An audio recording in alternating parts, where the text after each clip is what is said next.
एक बहुत ही जेन्युइन सा क्वेश्चन होता है बच्चों के बीच में कि अगर इस पर बोर्ड एग्जाम में उतना परसेंटेज नहीं लेके आ पाते हैं जितना हमने टारगेट कर रखा था या जितना किसी पर्टिकुलर एंट्रेंस एग्जाम्स के लिए नीड होता है, जैसे जेईई मेंस के लिए आपको अपीयर होना है, आईआईटी एनआईटीसी या ट्रिपल आईटीएस में एडमिशन लेना है, तो उस केस में आपके बोर्ड एग्जाम मतलब क्लास 12 में 75 प्लस होना ही चाहिए। अगर आप एससी एसटी कैटेगरी में हैं तो 65 प्लस होना ही चाहिए। अगर ये परसेंटेज आपके क्लास 12 में मीट नहीं होते तो आप एलिजिबल नहीं हो पाते। आप एंट्रेंस एग्जाम तो देंगे, बाकी काउंसलिंग में पार्टिसिपेट करेंगे, लेकिन जो सा काउंसलिंग में पार्टिसिपेट नहीं कर पाते जिससे कि प्रेस्टिजियस इंस्टीट्यूट्स में एडमिशन मिलता है। बट अगर आपने इस पर क्लास 12 एग्जाम्स दिया है और आपको लगता है कि आपका परसेंटेज उतना नहीं आएगा तो ये वीडियो आपके लिए बहुत हेल्पफुल होने वाला है। इंटरनेट पे कहीं पे भी ऐसा वीडियो आपको कहीं पे इंटरनेट पे नहीं मिलेगा जिसमें इस तरीके से इन्फॉर्मेशन प्रोवाइड किया गया हो। सीबीएसई हर साल इम्प्रूवमेंट एग्जाम्स कंडक्ट करता है, 2 मौके मिलते हैं बच्चों को इम्प्रूव करने के लिए, वो सब कुछ मैं गाइड करने वाला हूँ। दूसरे ऑप्शंस भी मैं बताऊंगा। पहली बार चैनल पे तो मेक श्योर आपने सब्सक्राइब कर रखा है।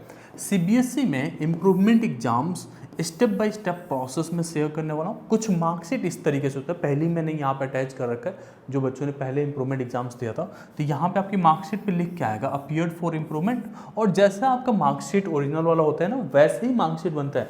अब जितने सब्जेक्ट्स में आप इंप्रूवमेंट एग्जाम्स देते हैं उतने ही सब्जेक्ट आपकी मार्कशीट में शो होता है। पूरा डिटेल में आगे समझाने वाला हूँ। तो ये मार्कशीट कुछ इस तरीके से रहेगा, ऑनलाइन मार्कशीट भी जैसा आता है वैसे आता है, नॉर्मल कोई अंतर नहीं है। बट काफ़ी स्टूडेंट जो इम्प्रूवमेंट एग्जाम देते हैं, लाइक लाखों स्टूडेंट्स हर साल इम्प्रूवमेंट एग्जाम्स करते हैं, उनका मेन मुद्दा रहता है 75 प्लस को क्रॉस करना। बोर्ड एग्जाम्स में आपके 65 रह गए, 70 रह गए, तो कितने सब्जेक्ट में इंप्रूवमेंट करना है ये सारा कुछ मैं आगे बताऊंगा। बट 75 प्लस क्रॉस करने के लिए इंप्रूवमेंट एग्जाम्स की जाती है। इसके लिए 2 ऑप्शंस मिलते हैं।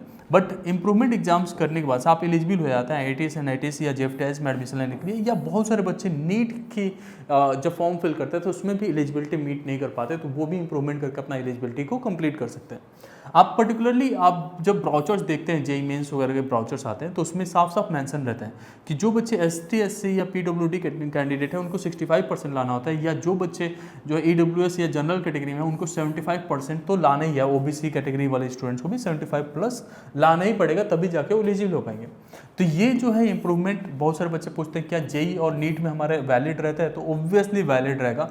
इसमें बहुत ज़्यादा फीस भी नहीं लगता, तो इतना सोचना नहीं कि भैया इंप्रूवमेंट मैं नहीं करूँगा, कहीं पूरा स्कूल में जैसे 1 लाख के आसपास दिया तो फिर से तो नहीं देना पड़ेगा, ऐसा नहीं है। आपका इंप्रूवमेंट जैसे एक सब्जेक्ट का जो है ना 320 रुपीज़ में ही होता है। पूरा मैं आगे समझा दूंगा कितना फीस फाइनल जाएगा, बट इतना ही रहेगा, इससे ज़्यादा नहीं जाता है, ठीक है। अब अगर आप यहाँ पे देखेंगे तो जो इम्प्रूवमेंट के केस में बताया जाता है कि आप एक या एक से अधिक सब्जेक्ट्स में इम्प्रूवमेंट के लिए अप्लाई कर सकते हैं। बेस्ट काउंट होता है। अब देखो बहुत सारे बच्चे सोचते हैं कि अगर मैं इम्प्रूवमेंट मैथ्स का दे रहा हूँ, मेरे आए हैं 71 और अगली बार जैसे 71 आया था, अब जब इम्प्रूवमेंट दिया मेरे 65 आ गए, तो क्या होगा? तो ये वाला मार्क्स हमेशा वैलिड रहेगा। जो हाईएस्ट मार्क्स रहते हैं वही वैलिड रहते हैं, ठीक है। ये समझ में आ गया। और यहाँ पे आपको परसेंटाइल कैलकुलेशंस के बारे में बता रहा है। अगर आप टॉप 20 परसेंटाइल में आना चाहते हैं तो आपको इंप्रूवमेंट सारे सब्जेक्ट में देना पड़ता है, लेकिन अगर आप चाहते हैं कि मेरा बेस्ट काउंट हो तो आप कितने भी सब्जेक्ट में दे सकते हैं, लाइक 3, 4, 5 कितना भी दे सकते हैं, लेकिन आपका बेस्ट काउंट होगा। तो हर तरीके से जो है सीबीएसई और जो जोशा काउंसलिंग्स हैं ये सब कुछ आपको अपॉर्चुनिटी देते हैं कि आप कैसे करके अपने क्राइटेरियाज को फुलफिल करो, ठीक है। समझ में आ रहा है या नहीं आ रहा है? आ रहा है तो लाइक कर देना इस वीडियो को। जैसे आप एक इस केस में देखो, इस बच्चे के मार्क्स कम आ गए थे मैथ एंड फिजिकल एजुकेशन में, वापस से केवल इन्हीं 2 सब्जेक्ट्स का एग्जाम दिया और 92 मार्क्स अचीव हुए हैं, ठीक है। जब आपके डिजी लॉकर वाला मार्कशीट आप देखते हैं तो यहाँ पे 4 टाइम एक्स लिखा होता है जब आपके घर पे मार्कशीट डिलीवर होती है। इसमें स्कूल से कोई रोल नहीं होता। जब आपके घर पे मार्कशीट डिलीवर होगी तो उस केस में उस मार्कशीट वो जो है जो हार्ड कॉपी आपके पास मार्कशीट होता है ओरिजिनल वाला वैसे ही रहेगा। लेकिन एक और चीज़ का ध्यान देना, आपका इंप्रूवमेंट मार्कशीट का कोई काम नहीं रहेगा आपके मेन मार्कशीट का अलावा। मेन मार्कशीट में जो भी परसेंटेज है, लेकिन आपका इंप्रूवमेंट मार्कशीट तब भी काम करेगा जब आपके पास मेन मार्कशीट रहेगा। तो दोनों आपके लिए एक साथ कैरी करना बहुत जरूरी है।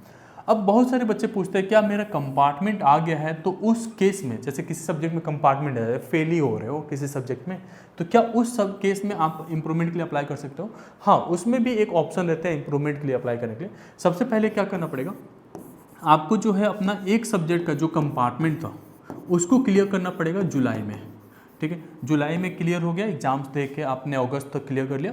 सेकेंड ऑप्शन आपका बनेगा जो नेक्स्ट ईयर एग्जाम्स होंगे फरवरी 2027 में, उसमें आप अगर, क्योंकि यहाँ पे पास हो गए तो आपको पास आउट डिक्लेयर कर ही दिया, पास डिक्लेयर कर दिया तो आप एलिजिबल हो जाते हैं। तो फरवरी 2027 में आप 1 2 3 4 5 जितना सब्जेक्ट के लिए चाहते हैं उतना सब्जेक्ट का आप इंप्रूवमेंट अप्लाई कर सकते हैं। मतलब सारे सब्जेक्ट तक का भी इंप्रूवमेंट एग्जाम्स 2027 में अप्लाई कर सकते हैं। लेकिन जो बच्चे केवल एक सब्जेक्ट का ही इंप्रूवमेंट करना चाहते हैं या आगे भी करना है लेकिन ये वाला चांस भी अपीयर होना चाहते हैं, तो एक सब्जेक्ट का ये जुलाई में इंप्रूवमेंट एग्जाम भी दे सकते हैं। तो ये कंपार्टमेंट वाले कंपार्टमेंट देंगे, जो इंप्रूवमेंट करना चाहते हैं वो इंप्रूवमेंट के लिए अप्लाई करेंगे। लेकिन ये जो प्रोसेस होता है फर्स्ट टाइम वाला, ये आपका स्कूल एलओसी भेजता है, ठीक है। तो जो एलओसी होगा वो आपका स्कूल भेजेगा, और स्कूल एलओसी जब भेजते हैं तो एक सब्जेक्ट का 320 रुपये लगते हैं। अब स्कूल वाले आपसे 200-300 रुपये और अधिक ले लें, 500 अधिक ले लें, वो उनके ऊपर डिपेंड करता है, ठीक है। ये बात समझ में आ गई। तो एलिजिबिलिटी मैं बता देता हूँ आप लोग को। सबसे पहले तो सारे सब्जेक्ट में अगर आप पास आउट हैं तो ही आप एलिजिबल हैं, या आपके पास टोटल 6 सब्जेक्ट हैं और पास डिक्लेयर है, मतलब 5 में पास हो चुके हैं और केवल 1 में आरटी है, तो उस केस में भी ये काउंट होता है इम्प्रूवमेंट के लिए, ठीक है। तो अभी मैंने समझाया इम्प्रूवमेंट के केवल 2 चांस रहेगा, एक होगा जुलाई में एग्जाम्स, वो इसी साल होगा 2026 में, और एक होगा नेक्स्ट ईयर फरवरी में 2026 में। इसमें 2027 सॉरी, इसमें जो है आपका जो है केवल एक सब्जेक्ट के लिए अप्लाई हो सकता है क्लास 12 के लिए, और इसमें आप ऑल सब्जेक्ट तक के लिए अप्लाई कर सकते हो। इवन ये वाला सब्जेक्ट वापस से इंप्रूवमेंट इसमें कर सकते हैं फरवरी में। जैसे बहुत सारे बच्चे सोचते हैं या कई जगह पे गलत इन्फॉर्मेशन पहुंचा दी जाती है कि जुलाई में अगर जिस सब्जेक्ट का इंप्रूवमेंट आप कर रहे हैं वो इंप्रूवमेंट यहाँ नहीं कर सकते, बट ऐसा नहीं है, आप कुछ सब्जेक्ट का भी इंप्रूवमेंट एग्जाम्स यहाँ दे सकते हैं, ठीक है। एक टेलीग्राम चैनल का हमने लिंक दे रखा है डिस्क्रिप्शन में, जब भी फॉर्म्स आता है उसमें अपडेट चला जाता है, तो मेक श्योर आपने वहाँ ज्वाइन करके रखा हुआ है, ठीक है। टोटल अटेम्प्ट्स कितने मिलेंगे आपको? तो ऑब्वियसली 2 ही अटेम्प्ट्स रहेंगे, एक तो एक सब्जेक्ट का जुलाई में होने वाला है और अप टू 5 सब्जेक्ट का फरवरी 2027 में। ये हमने क्लियरली समझा दिया था। ये पहला वाला जो चांस होता है वो स्कूल आपका फॉर्म फिल करेगा, और दूसरा वाला चांस जो है वो सेल्फ फॉर्म फिलिंग होता है, मतलब आपको खुद से फॉर्म फिल करना है। ऑनलाइन फॉर्म्स आते हैं, वो सब कुछ हम गाइड करते हैं। ये जो दूसरे chance like up to 5 subject का अगर आप इंप्रूवमेंट एग्जाम देना चाहते हैं तो वो वाला जो फॉर्म आएगा वो सितंबर में आता है हर साल, ठीक है। तो सितंबर 2026 में फॉर्म आ जाएगा, आपको अप्लाई करना है। जैसे स्कूल्स के एलओसी जाते हैं उसी समय पे आपका ये वाला भी एलओसी जाएगा, लेकिन आपको खुद से सबमिट करना पड़ेगा। उसमें भी हम लोग गाइड करते हैं, तो अगर आपने सब्सक्राइब करके रखोगे तो आपको कोई प्रॉब्लम नहीं होगा। बाकी हमारा फोकस 4.0 है, वो एक बार आप जरूर चेकआउट कर लेना, उसमें आपको पूरी गाइडेंस हमारी साइड से मिलता है। अब स्टूडेंट्स के क्वेश्चंस होते हैं क्या प्रैक्टिकल मार्क्स हमें वापस से मिल जाएगा? जो पिछले साल था तो वो वापस से मिल जाता है। आपको वापस से प्रैक्टिकल परफॉर्म नहीं करना है, आपका जो भी एग्जाम्स होगा केवल थ्योरी एग्जाम्स होगा, क्योंकि ऑब्वियसली प्रैक्टिकल में तो अच्छे मार्क्स मिल चुके हैं ना, तो क्यों हमें वापस से प्रैक्टिकल करना, ठीक है। लेकिन अगर प्रैक्टिकल में आप फेल हो गए हैं तो ऑब्वियसली कंपार्टमेंट में होंगे तो कंपार्टमेंट क्लियर करके वही प्रोसेस फॉलो होगा, ठीक है। बट बाकी अभी के लिए आपको ये समझना है कि जो प्रैक्टिकल एग्जाम्स है उसका मार्क्स कैरी फॉरवर्ड हो जाता है, ठीक है, कैरी फॉरवर्ड हो जाता है। आपको प्रैक्टिकल एग्जाम्स देने की जरूरत नहीं पड़ती, और आपको कोई भी एग्जाम सेंटर्स विजिट करने की जरूरत नहीं पड़ती, या कोई डॉक्यूमेंट सबमिट करने की जरूरत नहीं पड़ती प्रैक्टिकल एग्जाम्स के लिए। अगर आप पूरी तरीके से हमारे से गाइडेंस लेना चाहते हैं फॉर्म फिलिंग से लेके आपका पूरा साल का गाइडेंस ले, तो वो हम लोग केवल 999 में प्रोवाइड करते हैं। मतलब आपका केवल 999, वो 1000 रुपये एक साल के लिए लगेगा। इसमें हम आपका फॉर्म भी फिल करेंगे, उसके बाद से आपको पूरे साल तक गाइड भी करेंगे, काउंसलिंग में भी हेल्प करते हैं। एंड साथ साथ जैसे फॉर्म में क्या होता है, बहुत सारे बच्चे गलती कर देते हैं और समझ नहीं पाते कि कितने सब्जेक्ट्स का हमें अप्लाई करना चाहिए, वो सब कुछ इसमें हम प्रोवाइड कर रहे हैं। तो लिंक डिस्क्रिप्शन में जरूर चेकआउट कर लेना। और इसमें जो है कुछ लिमिटेड सीट रहता है, पिछले साल भी सेम प्राइस था, लास्ट में हमें जाके बढ़ाना पड़ा था। तो अभी जो है कुछ सीट्स के बाद से अगला जो वीडियो आएगा माइट भी उसमें फीस आपका ये बढ़ा हुआ नज़र आएगा, ठीक है। अब बात करते हैं कि इम्प्रूवमेंट क्या कॉलेज के साथ कर सकते हैं। जैसे इस साल मान लो कोई बच्चा है वो चाहता है कि मैं कॉलेज में चला जाऊँ साथ में इम्प्रूवमेंट कर लूँ, तो CBSE की तरफ से क्लास 12th के बाद से केवल एक चांस होता है, वो भी जो आपका कंजिक्यूटिव ईयर्स रहता है उसी में। तो क्लास 12th के बाद से केवल एक चांस, जैसे मान लो 2026 में हुआ था तो 2027 में ही केवल आप इंप्रूवमेंट कर सकते हो, उसके बाद नहीं हो सकता। तो यहाँ तक आप कॉलेज के साथ कर लो या कॉलेज के बिना कर लो, आप कर सकते हो इंप्रूवमेंट। अब बहुत सारे स्टूडेंट्स होते हैं कि वो चाहते ही नहीं है कि गैप ईयर हो, तो कॉलेज में एडमिशन ले लेते हैं, तो वो आप इंप्रूवमेंट साथ में कर सकते हो, वैलिड रहते हैं, आप एलिजिबल होते हैं, क्योंकि ये एक प्राइवेट टाइप हो जाता है। आप रेगुलर स्टूडेंट्स नहीं रहते, आपको स्कूल जाने की जरूरत नहीं पड़ती, केवल एग्जाम देने जाना है, तो आप कॉलेज के साथ कर सकते हो, कोई रोक टोक इसमें नहीं होता, ठीक है। और वो हर जगह पे वैलिड मानी जाती है, ठीक है। अब सीबीएसई प्राइवेट मैंने बताया और रेगुलर बताया, इन दोनों में डिफरेंस क्या है? तो प्राइवेट वो स्टूडेंट्स होते हैं जो फॉर्म अपना खुद फिल कर रहे हैं और डायरेक्टली एग्जाम्स देने जा रहे हैं। रेगुलर स्टूडेंट्स वो होते हैं जिनके एलओसी स्कूल की तरफ से हो रहा है और रेगुलर स्कूल एग्जाम्स देने जा रहे हैं, ठीक है। तो आपका यहाँ पे स्कूल जाने की जरूरत नहीं पड़ती, सारे प्रोसेस ऑनलाइन होने वाला है और आपका एग्जाम्स जो है कहीं पे भी एग्जाम सेंटर ले सकते हो। जैसे बच्चे होते हैं कुछ के एग्जाम्स लाइक कॉलेज दूसरे शहर में चला जाता है, तो उस केस में आप वहाँ पे भी जाके एग्ज़ाम दे सकते हो। लेट्स से कि अगर अभी आप यूपी में हैं लेकिन आपने प्रिपरेशन करने के लिए जेईई मेंस का कोटा चले गए, तो आपका कोटा में भी इम्प्रूवमेंट एग्ज़ाम हो सकता है। लेकिन कोटा में इम्प्रूवमेंट एग्ज़ाम होने से ये मतलब नहीं है कि आपका जो कोटा है, स्टेट एलिजिबिलिटी जो कोड रहेगा वो आपका राजस्थान का नहीं रहेगा, वो यूपी रहेगा। फर्स्ट टाइम जहाँ से अपीयर होते हैं वही आपका स्टेट कोड ऑफ एलिजिबिलिटी रहती है, ठीक है। क्योंकि वो ऑब्वियसली उसमें तो मैटर करता है ना। तो अगर मान लो आप ये सोचो कि मैं जाके जम्मू एंड कश्मीर में दे दूँ तो वहाँ के स्टेट कोड ऑफ एलिजिबिलिटी मिल जाएगी, या मेघालय में जाके दे दूँ, तो ये सब चीज़ें नहीं है।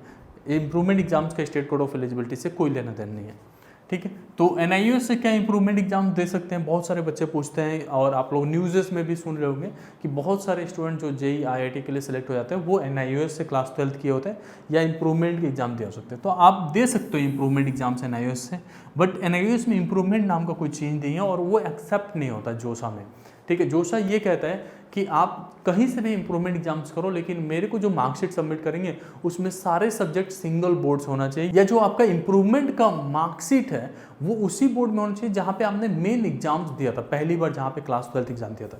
तो अगर आप इम्प्रूवमेंट एनआईओएस से करना चाहते हो तो उस केस में आपको सारे सब्जेक्ट्स में अप्लाई करना पड़ेगा, ठीक है। सारे सब्जेक्ट में अप्लाई करना पड़ेगा और पब्लिक एग्जाम्स होता है उसमें अप्लाई करना पड़ेगा। इसमें पूरा हेल्प करते हैं हम लोग, आप एक बार इस पर व्हाट्सअप कर लेना 8874042453, तो आपको गाइडेंस मिल जाएगा इसमें, या आप 1-on-1 मीटिंग मेरे साथ स्केड्यूल कर लेना, मैं आके आपको पूरा ऑनलाइन समझा दूंगा कि आपके लिए क्या बेस्ट होने वाला है, ठीक है। अब यहाँ पे ये जो है अगर एनआईओएस के साथ आप इंप्रूवमेंट करते हैं तो अप टू 4 सब्जेक्ट के लिए अलाउ करता है एनआईओएस। अगर इंप्रूवमेंट केवल करना है तो अप टू 4 सब्जेक्ट के लिए जाएंगे तो वो तो आपका वैलिड ही नहीं होगा जेईई में, ठीक है। प्रैक्टिकल एग्जाम्स और सब्जेक्ट सारा का सारा अगर आप करते हैं इसमें एनआईओएस में, प्रैक्टिकल एग्जाम्स भी देंगे, टीएमए वगैरह सबमिट करेंगे इसके असाइनमेंट्स और देन थ्योरी एग्जाम देते हैं, तब जाके वो वैलिड होता है। और उसी के लिए मैं बता दूंगा ईजी होता है। ये है कि प्रैक्टिकल में भी पूरे मार्क्स मिल जाते हैं, असाइनमेंट में भी पूरे मार्क्स मिल जाते हैं और थ्योरी एग्जाम्स भी बहुत ईजी होता है, क्योंकि आप जेईई मेंस के लिए प्रिपेयर कर रहे होते हैं ना, तो आपका यहाँ पे 50-50 का रेशियो बन जाता है, मतलब 50% आपका एमसीक्यूज बेस्ड क्वेश्चन आ जाता है, ठीक है, और यहाँ पे 50% थ्योरी हो जाता है। तो जो बच्चे जो हैं जेईई वाले होते हैं उनके लिए ये एमसीक्यूज बहुत हेल्प कर देता है स्कोर को इंक्रीज करने में। बाकी यहाँ पे इलेबोरेटिव होता है, स्टेप मार्किंग होती है, तो यहाँ पे भी अच्छे मार्क्स मिल जाता है। तो एक बार जरूर चेकआउट कर लेना। कैसे कनेक्ट करना है हमें, इस नंबर पे व्हाट्सअप कर लेना। एक और चीज़ मैं बता दूं, जो मैंने फोकस 4.0 बताया इसमें पूरे 1 साल का जो गाइडेंस है केवल 999 में है। आप एक बार बाहर जाते हैं या ट्रैवल करते हैं एग्जाम सेंटर तक जाते हैं तब भी आपका 1000 ऐसे ही खर्च हो जाता है केवल ट्रैवलिंग कॉस्ट में। बाकी समझो कि एक्सपर्ट्स का गाइडेंस आपको केवल 999 में मिल रहा है, तो वो एक आपके लिए बड़ा अपॉर्चुनिटी है। अगर आप हमारे साथ होते हैं तो 90+ लाना बहुत ईजी हो जाता है। खुद से अप्लाई करते हैं तो आपका फोकस नहीं बन पाएगा, कब क्या कैसे करना है, फॉर्म ठीक से फिल हुआ कि नहीं हुआ, कुछ मिस आउट हो जाता है, परसेंटेज नहीं बन पाता है और फिर आपका पूरा साल जैसा वेस्ट जैसा नज़र आता है, ठीक है। तो एक बार ज़रूर आप समझ लेना इसे। बाकी 1-on-1 मीटिंग आप अगर मेरे साथ बुक करना चाहते हैं तो आप इससे बुक कर सकते हैं। बाकी एक वीडियो और आएगा जिसमें हम ये बताएंगे कि आपके लिए कितने परसेंटेज पे कितना सब्जेक्ट अप्लाई करना ज़्यादा जरूरी है। होपफुली आपको ये वीडियो हेल्पफुल लगा होगा। Thank you so much.